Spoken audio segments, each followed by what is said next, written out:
Ini merupakan minggu pertama memasuki bulan Desember, tanpa terasa 1 tahun akan lewat, saudara ya. Jadi time flies katanya, waktu itu cepat berlalu ya. Dan pada kesempatan kali ini kita akan merenungkan firman Tuhan. Saya akan kasih judul tentang paradoks dalam Natal, saudara. Paradoks dalam Natal. Paradoks itu apa, saudara? Ternyata di dalam kelahiran Tuhan Yesus juga ada paradoksnya.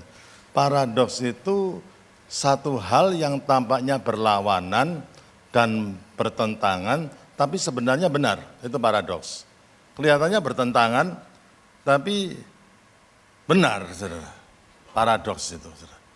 Nah, sulit menjelaskan ini, saudara. Makanya saya bawa ilustrasinya. Saudara tahu ini apa, saudara?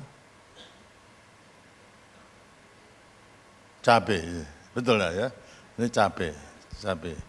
Nah, saudara, saya juga bawa yang ini, saudara. Sama cabainya, betul nggak, saudara? Ya. Dan menurut saudara yang lebih pedas yang mana? Sebetulnya kan kalau semakin besar cabainya kan semakin pedas. Pikirannya kan gitu kan, saudara. Tapi tidak ini. Justru yang kecil yang lebih pedas daripada yang besar, saudara. Paradoks. Tapi benar, saudara. Iya kan? Jadi kalau dipikir-pikir yang gede ini seharusnya namanya cabai, namanya sama cabainya, tapi yang satu lebih pedas, justru yang kecil yang lebih pedas daripada yang besar. Jadi paling tidak itu memberikan gambaran, saudara, tentang paradoks, saudara. Nah, saudara, di dalam Natal itu ada banyak paradoks. Ya. Raja tapi lahir di kandang, loh itu paradoks. Itu paradoks. Ya. Raja seharusnya lahir di satu tempat yang indah. Raja yang sebetulnya lahir dari turunan bangsawan, tapi ini lahir dari seorang yang sederhana namanya Maria. Jadi itu, nah, saudara, paduan suara malaikat ya. Hosana in excelsis Deo itu, kemudian di tempat yang maha tinggi itu, semua paduan suara di dunia ini tidak ada yang saya percaya tidak ada yang bisa mengalahkan paduan suaranya surga, malaikat, saudara ya kan. Tapi saudara, audiensnya itu nggak cocok, saudara. Paduan suara yang terhebat di seluruh alam semesta ini dilihat sama orang-orang yang sederhana, yaitu gembala. Mestinya kan audiensnya itu orang-orang yang hebat-hebat, yang top-top, high class semuanya.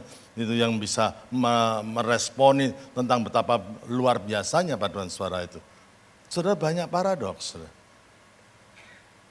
Yang sudah saya tulis di situ, orang Majus, mereka itu bukan orang bodoh, tapi orang pinter yang berpengetahuan, orang yang memiliki kuasa dan pengaruh, membawa banyak harta, saudara. Katanya mau menyembah raja, sang raja, saudara. Nah, menyembah sang raja sebetulnya kan di istana, saudara. Tapi semua itu dipersembahkan kepada seorang anak kecil di tempat yang sangat sederhana, saudara. Paradoks, ya. Bertentangan, tapi ya memang kenyataannya begitu, saudara. Banyak hal yang lain lagi yang banyak yang bisa diungkapkan tentang paradoks di dalam Natal. Tentang Yesus Kristus sendiri, dan di waktu Natal dia itu kekal, tetapi masuk dalam kurun waktu, batasan waktu. Dia itu tidak terbatas dengan waktu, tapi masuk di situ. Lah kan bagaimana Allah yang kekal, dari kekal yang tidak dibatasi waktu, bisa masuk ke dalam batasan waktu. Itu paradoks juga. Dia itu pencipta, tetapi menjadi ciptaan. Dia ikut dengan Allah Bapa dalam menciptakan alam semesta ini. Tapi dia sendiri akhirnya lahir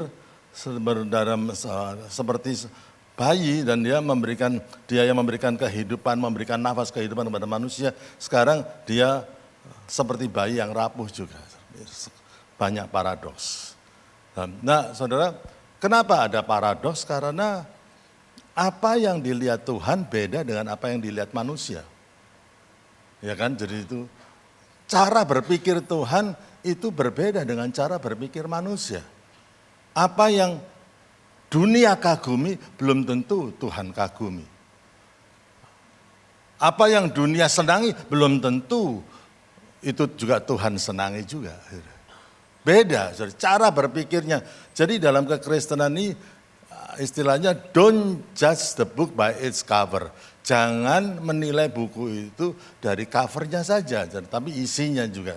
Jadi jangan kita itu sampai menghakimi orang, tapi belum tentu orang yang saudara hakimi itu salah dan Tuhan akan menghukum dia. Belum tentu. Di mata Tuhan mungkin saudara lebih salah daripada orang itu.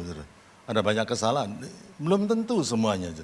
Karena Tuhan melihat hati kita. Manusia melihat apa yang di luar. Betul nggak? Maka terjadilah yang disebut paradoks itu. Ya. Dan justru kalau kita lihat Alkitab, saudara, paradoks di dalam Alkitab itu sering menjadi prinsip hidup orang percaya di dalam kerajaan Allah. Ada banyak paradoks di dalam Alkitab ini. Wah, banyak sekali saudara ya. Tapi kita nggak sempat membahas semuanya. Ada beberapa hal yang kelihatan bertentangan tetapi itu kebenaran. Itu menjadi prinsip hidup kita dalam kerajaan Tuhan. Saudara. Langsung saja saudara, paradoks yang pertama yaitu tentang apa saudara? Untuk hidup kita harus mati. Apa artinya saudara? Galatia 2:20 dengan aku telah disalibkan dengan Kristus. Artinya apa? Kita harus mati dong. Kalau kita disalibkan bersama dengan Kristus, namun aku hidup. Nah beda kan saudara? Paradoks ini. Kalau kita mati, kalau mau hidup, kalau kita ingin menikmati hidup yang baru di dalam Kristus, kita harus mati terhadap apa? Dosa kita. Saudara. Itu saudara. Bagaimana kita bisa mati terhadap dosa kita pada waktu kita percaya kepada Tuhan Yesus. Kita bertobat dan kita percaya kepada Tuhan Yesus bahwa dia mati di kayu salib untuk menebus dosa kita. Maka dari kepercayaan itu kita tahu bahwa begitu kita percaya kita tahu bahwa kita terus disalibkan bersama Kristus. Dan akhirnya kita mendapat hidup yang baru, kita menjadi ciptaan yang baru. Nah itu saudara, untuk itu saudara. Ya jadi pertobatan itu penting dalam kehidupan kita. Karena itu merupakan jalan masuk kepada kerajaan Allah. Saudara kita ada dua dunia. Satu adalah dunia kita dengan kehidupan yang lama.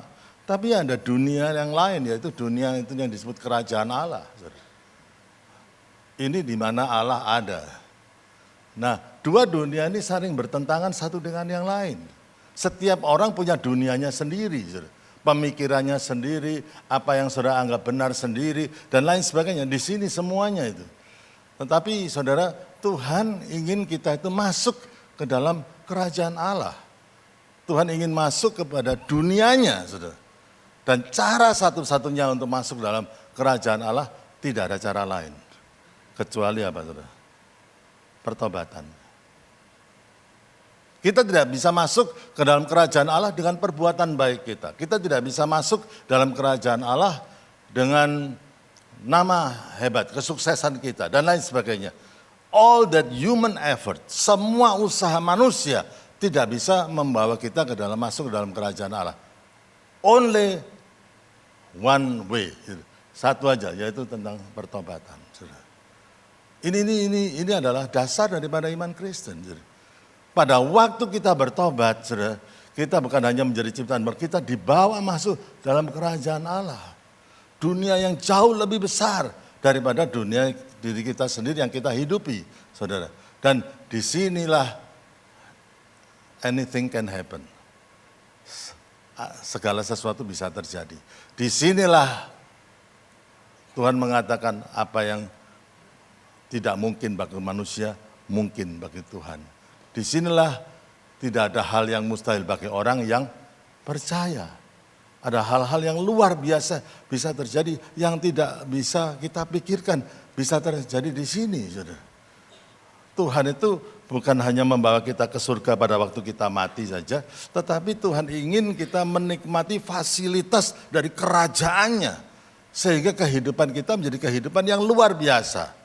Saudara, ini harus satu konsep yang harus kita sadari bahwa kita sudah percaya Yesus, kita sudah rajin ke gereja. Yes, Tetapi Tuhan punya rencana yang lebih besar. Dalam kerajaannya dia punya maksud dan tujuan rencana yang luar biasa untuk setiap kita yang ada dalam ruangan ini. Tidak terkecuali. Bukan hanya untuk pendeta saja, tapi setiap saudara itu memiliki rencana yang luar biasa.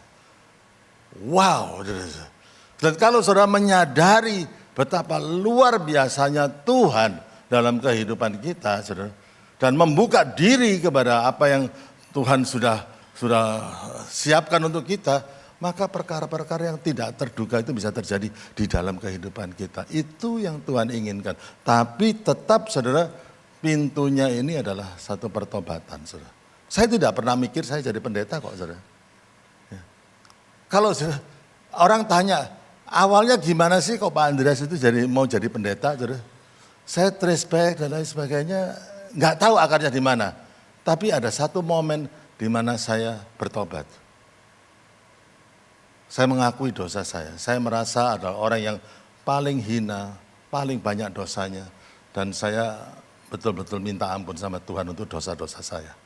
Pernahkah saudara merasa di hadapan Tuhan itu orang yang paling hina, paling banyak dosanya. Sehingga saudara datang kepada Tuhan dalam pertobatan, Tuhan ampuni dosaku. Pertobatan ini penting saudara ya. Pertobatan itu bukan hanya menyesal atas perbuatan kita, tapi pertobatan itu menyesal dan datang kepada Tuhan untuk pengampunan dosa kita. Itulah pertobatan. Ya.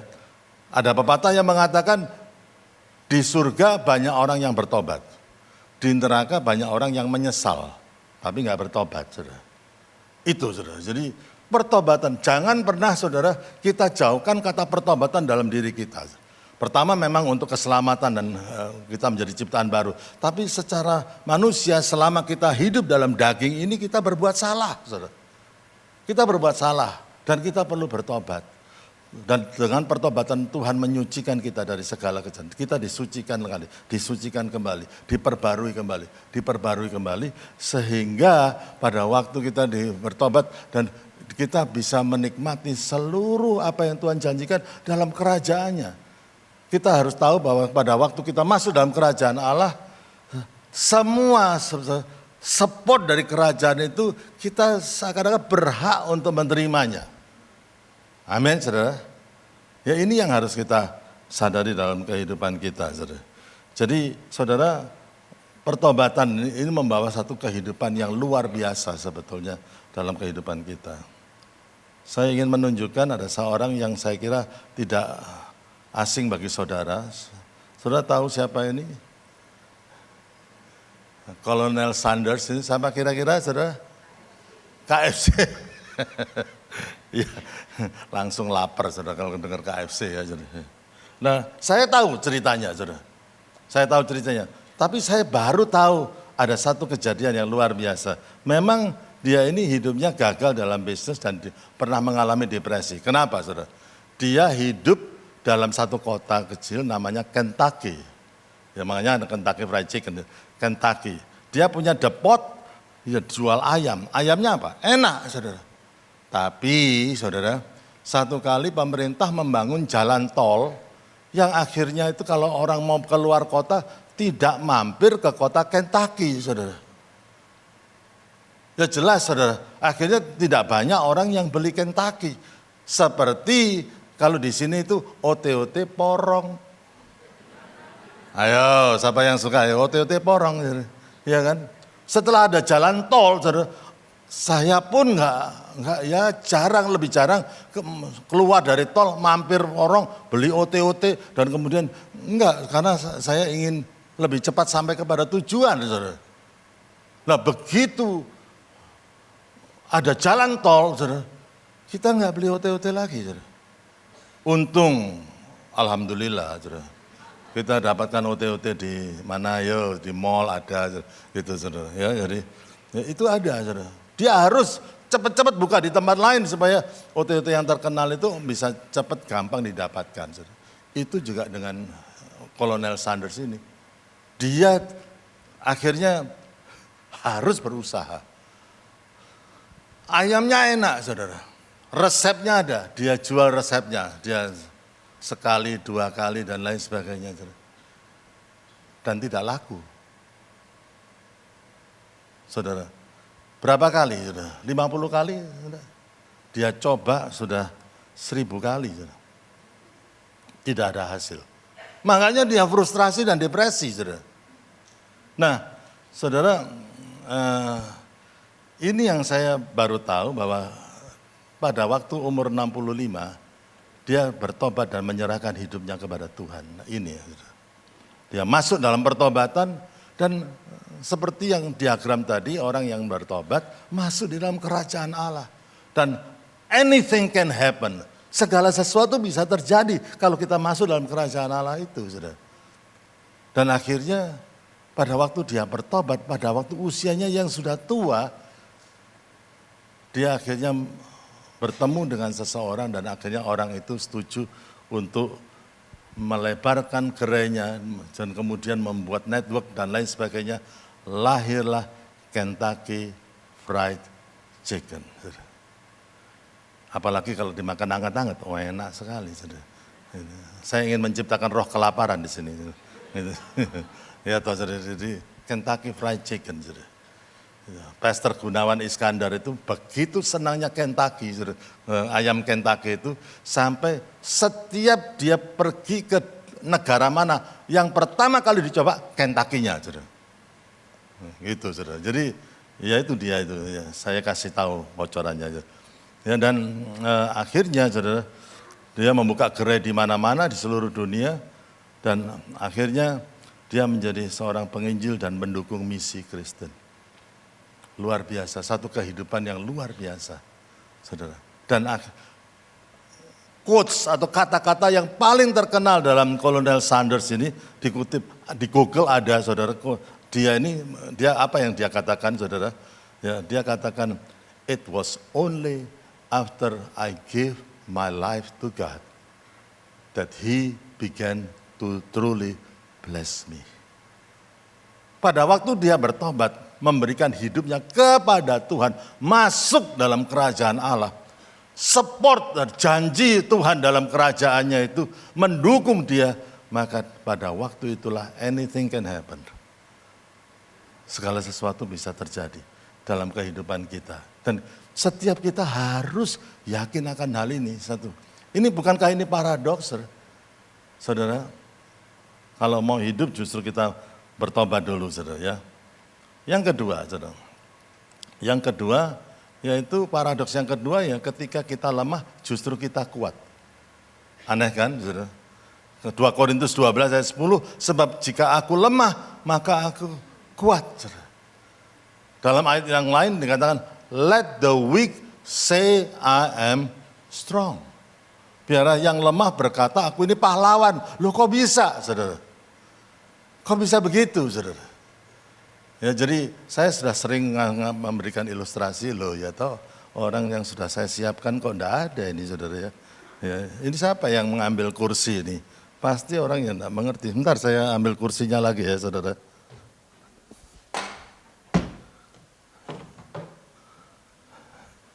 Evan mana Evan? Hah? Saya sudah pasrah dia untuk jangan ada satu orang pun yang mengambil kursi saya.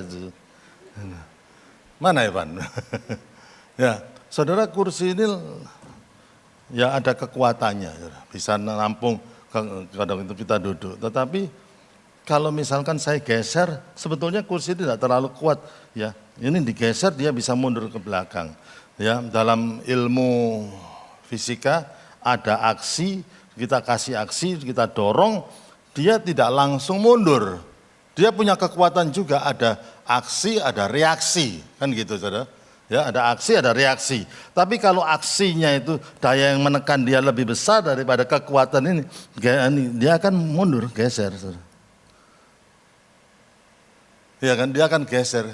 Karena apa? Kekuatan kursi itu lebih lemah dibandingkan kekuatan saya. Jadi. Tapi kalau saya geser terus dan terus nempel ke dinding, saya geser lagi, dia tidak mundur. Karena apa, saudara? Karena kekuatan dinding ini menjadi kekuatan kursi ini, betul nggak? Saya tidak berhadapan dengan kursi ini, saya berhadapan dengan kekuatan dari dinding di mana dia bersandar, saudara. Saudara, kalau kita bersandar pada Tuhan, saudara, maka kekuatan Tuhan jadi kekuatan kita.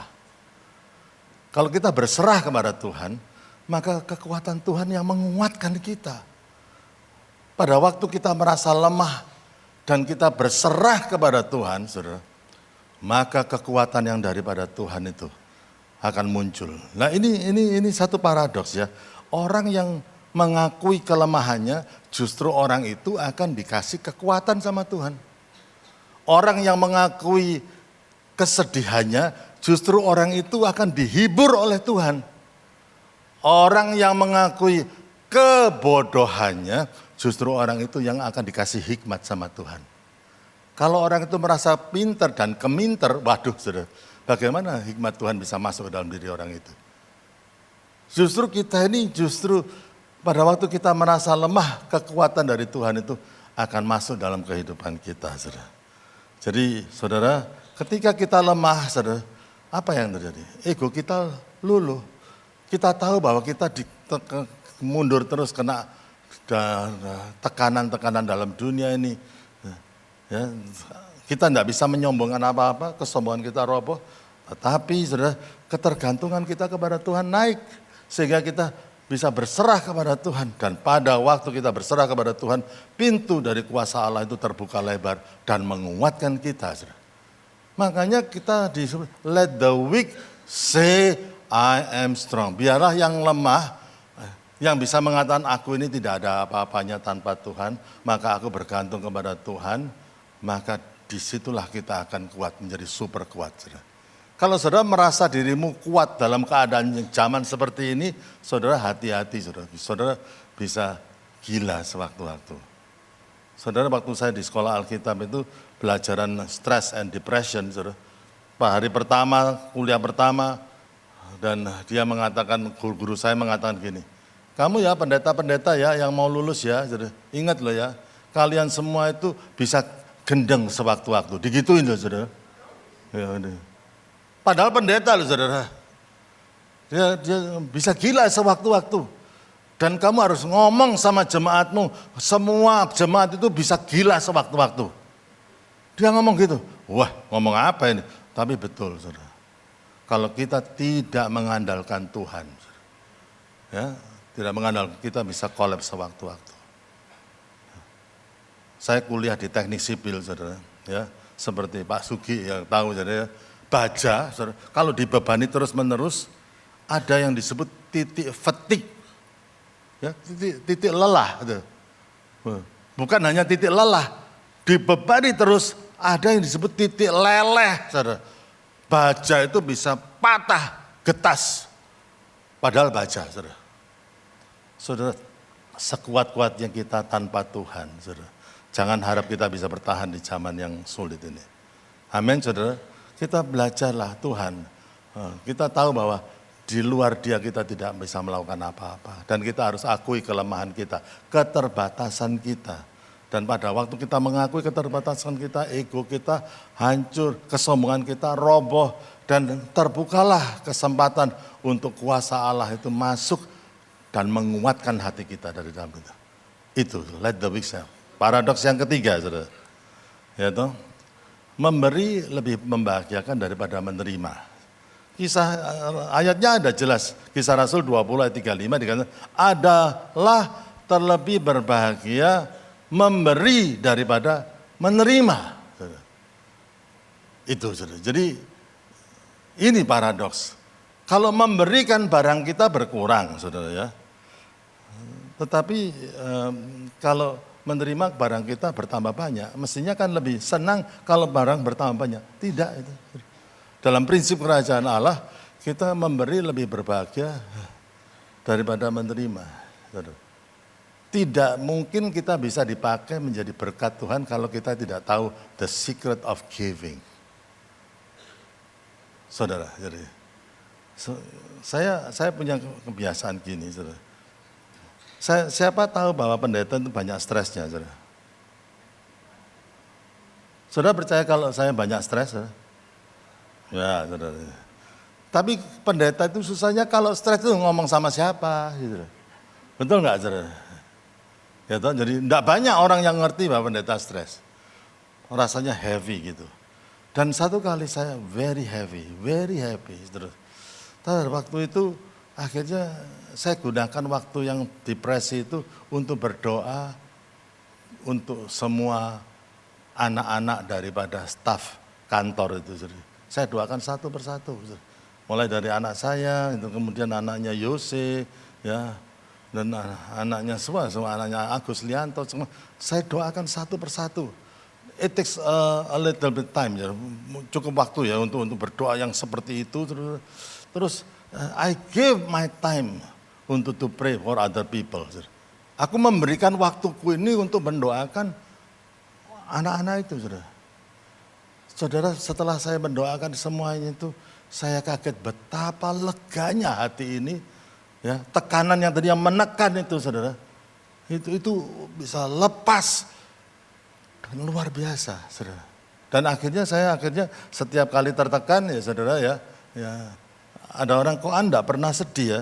Oh pernah, saudara, ya toh, saudara. Ya, tapi kok kelihatan ketawa terus? Iya, soalnya, saudara. Ya, soalnya tahu rahasianya bagaimana mengubah kesedihan menjadi tertawa, yaitu apa? By giving. Tidak selalu harta, tapi waktu kita, ya, kata-kata kita menghiburkan orang lain. The way to be happy is to make someone happy. Katanya gitu, pepatahnya gitu. Cara membuat kita bahagia adalah membahagiakan orang lain terlebih dahulu. Itu, saudara, giving itu. Manfaat memberi satu, menghancurkan keegoisan kita. Kita menjadi orang yang tidak inward looking, tapi menjadi outward looking. Ya, terus kemudian ini saya konfirmasi dengan seorang dokter Yudi, benar katanya, ketika seorang memberi, otak melepaskan hormon pereda stres seperti dopamin, oksitosin, dan endorfin. Ini membuat tubuh lebih rileks dan mengurangi ketegangan emosional. Katanya kedokteran begitu. Ya, enggak tahu. Betul ya Nika ya? Betul ya Nika, gitu ya. Ini dari buku loh Nika. Ya. Penelitian menunjukkan bahwa orang yang sering memberi baik materi, waktu, perhatian, atau bantuan memiliki tingkat kebahagiaan yang lebih tinggi dibandingkan mereka yang jarang memberi. Penelitian, saudara. Ya, bukan saya yang meneliti, ya, orang lain yang meneliti. Memberi meningkatkan rasa apa, saudara? Rasa ada artinya bahwa hidup ini bermanfaat, menjadi berkat bagi orang lain. Memberi meningkatkan satu kepuasan. Kalau kita bisa menjadi berkat bagi orang lain, kita merasa dipuaskan. Memberikan jadi harga diri, ada harga diri. Aku ini menjadi berkat bagi orang lain, itu bisa meningkatkan harga diri kita, meningkatkan rasa terhubung dengan orang lain. Ada banyak manfaat memberi. Bahkan ilmu kedokteran dengan memberi kita meningkatkan imun sistem kita. Katanya begitu, saudara. Tapi ini saya dibatasi aja karena kita akan belajar firman Tuhan. Ada seorang ibu namanya Ibu Lydia Christensen Prince. Dia adalah seorang ibu di Eropa sana yang dalam keluarga yang sangat miskin, saudara. Pekerjaannya pembantu rumah tangga. True story, saudara. Dan satu kali dia pergi ke kebaktian dan Roh Kudus bicara untuk dia untuk memberi, saudara. Tapi dilihat uangnya masih sedikit, kalau di total itu kira-kira waktu itu $1, cuman $1, saudara. Dan dia mulai ragu-ragu apakah ini diberikan, tapi Roh Kudus mendorong dia untuk memberikan $1 itu, saudara. Dan setelah itu diberikan $1 itu, saudara, dia ada satu kepuasan, gak tahu dari mana sukacita. Dan minggu depan ada orang yang memberi 10 kali dari $1 itu. Minggu depannya, saudara. Terus hari-hari ke depan itu ada opportunity untuk dia bekerja di sini, di sana dengan gaji yang lebih besar lagi. terus ada satu pelipat gandaan, nggak tahu kenapa, bagaimana itu bisa terjadi, dia pun nggak tahu. Tapi Tuhan itu bisa melakukan hal demikian, saudara. Hal yang luar biasa pada waktu kita memberi, saudara. Ya, kalau kita memegang ini, saudara, ini kan tangan kita tertutup, saudara. Ya. Tapi pada waktu kita memberikan, tangan kita terbuka, itu adalah posisi yang paling tepat di mana Tuhan itu memberikan berkatnya dalam tangan kita. Betul nggak, saudara? Ya. Dan singkat cerita, orang ini akhirnya menikah, ya, dan hidupnya menjadi berkat bagi suaminya luar biasa. Dan suaminya menjadi seorang hamba Tuhan yang top, pengajar, salah satu pengajar yang di dunia sekarang, salah satu pengajar yang jarang kita lihat, yaitu siapakah dia? Dia bernama Derek Prince.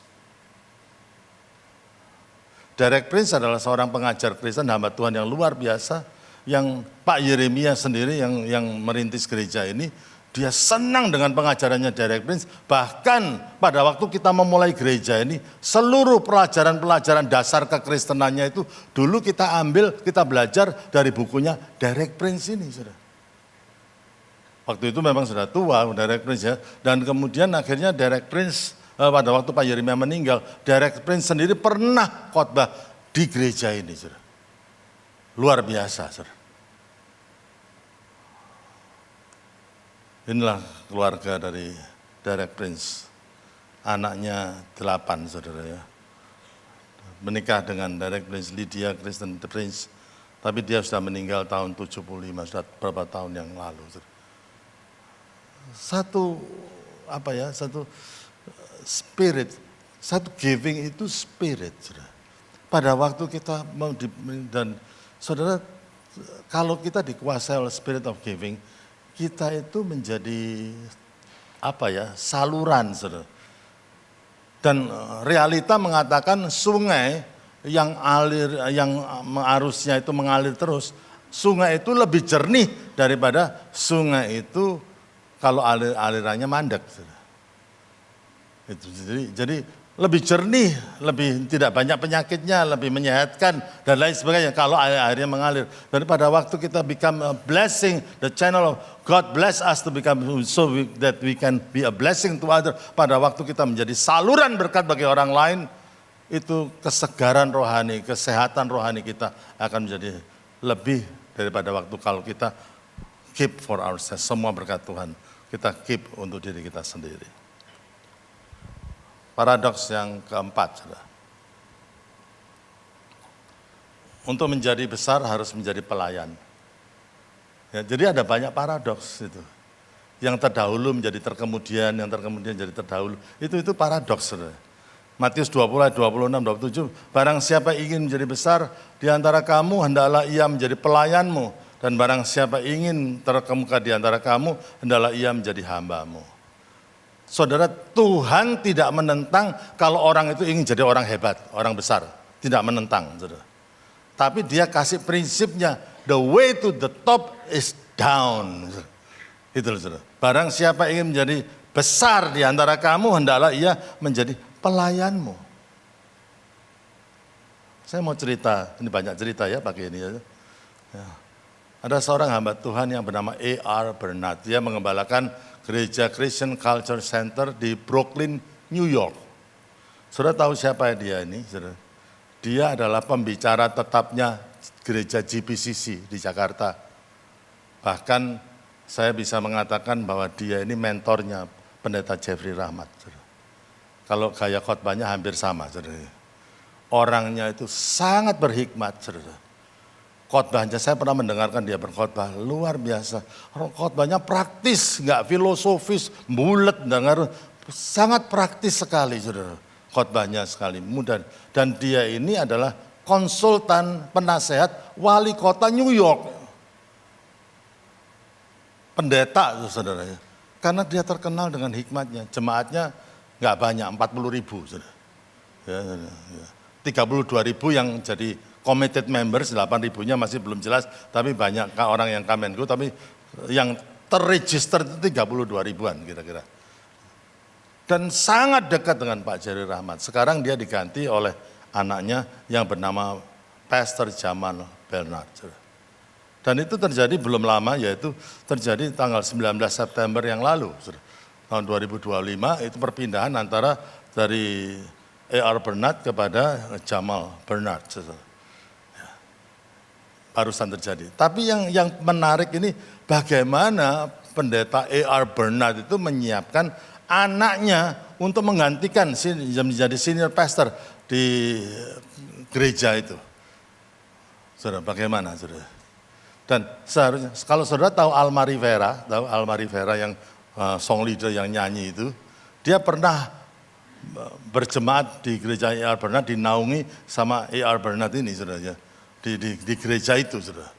Dan dia cerita sendiri bagaimana A.R. Bernard, orang yang dikenal berhikmat itu, menyiapkan anaknya Jamal Bernard itu menjadi penggantinya. Apa yang dia lakukan? Apakah anaknya disuruh khotbah kiri kanan dari gereja ke gereja, dari panggung ke panggung supaya lebih terkenal, baru kalau sudah terkenal kemudian dia bisa menggantikan dia? Apakah begitu? Yang dia lakukan, anaknya tidak dikasih jadwal khotbah. Dia diharuskan jadi orang pekerja gereja yang terbawah, saudara. Cleaning service, janitor, membersihkan toilet dan lain sebagainya. Saudara. Dia setelah lulus itu dijadikan apa? Tukang parkir. Yang ngatur parkirnya gereja itu. Pokoknya yang dari bawah sekali, saudara. Merembet dan lain sebagainya. Saudara. Dan dia lakukan itu selama berapa tahun? 6 tahun. Tidak dikasih, padahal ini anak dari senior pastornya. Saudara. Tapi A.R. Bernard ngomong, you start from zero. Tujuannya apa? Supaya kamu bisa sayang sama jemaat. Bukan kehebatnya khotbahmu. Bukan apa-apanya itu. Tapi supaya kamu bisa sayang sama jemaat. Dan melihat jemaat itu dari dekat, bukan dari mimbar. Saudara. Wow, luar biasa. Saudara. 6 tahun. Saudara. Ya. Dan akhirnya dia barusan menjadi orang yang menggantikan A.R. Bernard. Setelah lulus dari jadi cleaning service dan tukang parkir dan apalagi lah. Dan pertama kali khotbah dia tidak diizinkan khotbah di gereja induk. Dia harus khotbah di gereja cabang. Caranya begitu. Karena apa? Dia ingin menerapkan prinsip kalau engkau ingin jadi besar boleh, tapi engkau harus menjadi pelayan. Satu paradoks, tapi itu kebenaran. Kalau kita mulai kepingin gede dan kemudian waduh banyak hamba Tuhan yang muda-muda ini pinter ngomong saudara. Dari panggung ke panggung, bukan berarti itu sudah memuaskan hati Tuhan, belum tentu saudara. Karena dia tidak pernah mulai dari bawah. Saudara. Yang terakhir orang yang miskin di hadapan Allah memiliki kerajaan surga. Ini saudara, jadi saudara Matius 5 ayat 3 sebetulnya seluruh khotbah Tuhan Yesus di bukit itu adalah paradoks. Paradoks semua. Orang yang miskin di hadapan Allah itu memiliki kerajaan surga. Apa yang orang yang miskin? Orang yang merasa tidak memiliki apa-apa kalau dia harus berhadapan dengan Tuhan. Dia tidak bisa andalkan apa-apa kalau dia berhadapan dengan Tuhan. Tuhan, orang berani mengatakan Tuhan, aku ini siapa Tuhan? Kalau bukan Engkau yang memberikan aku kepandaian, kalau bukan Engkau yang memberikan aku hikmat, kalau bukan Engkau yang memberikan aku kesehatan, aku tidak bisa seperti hari ini Tuhan Yesus. I'm nothing. Ya. Aku miskin Tuhan Yesus. I'm nothing. When we become nothing, God become everything in our life. Kalau kita menjadi tidak ada apa-apanya, Tuhan menjadi segala-galanya dalam kehidupan kita. Itulah paradoks. Kalau kita mau diisi oleh Tuhan, mari kita mengosongkan diri kita dan inilah Tuhan, pakailah aku. Dengan segala kerendahan hati, saudara, kita akan ditinggikan pada waktunya. Saudara. Dan kita kalau lihat, saudara, paradoks dalam pribadi Kristus, dia yang menjadi lemah untuk menguatkan kita. Mati agar kita hidup. Memberikan dirinya agar kita kaya dalam kasih. Menjadi hamba untuk menyelamatkan kita. Semuanya itu paradoks dalam kehidupan Kristus. Dan biarlah renungan Tuhan yang singkat ini, yaitu paradoks dalam hari Natal itu, kita praktekkan. Kita masuk dalam kerajaan Allah. Kita menerapkan prinsip-prinsip kerajaan Allah itu.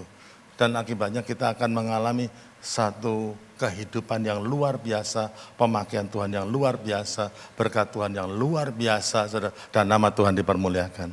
Amin, saudara. Amin, amin. Mari kita berdoa.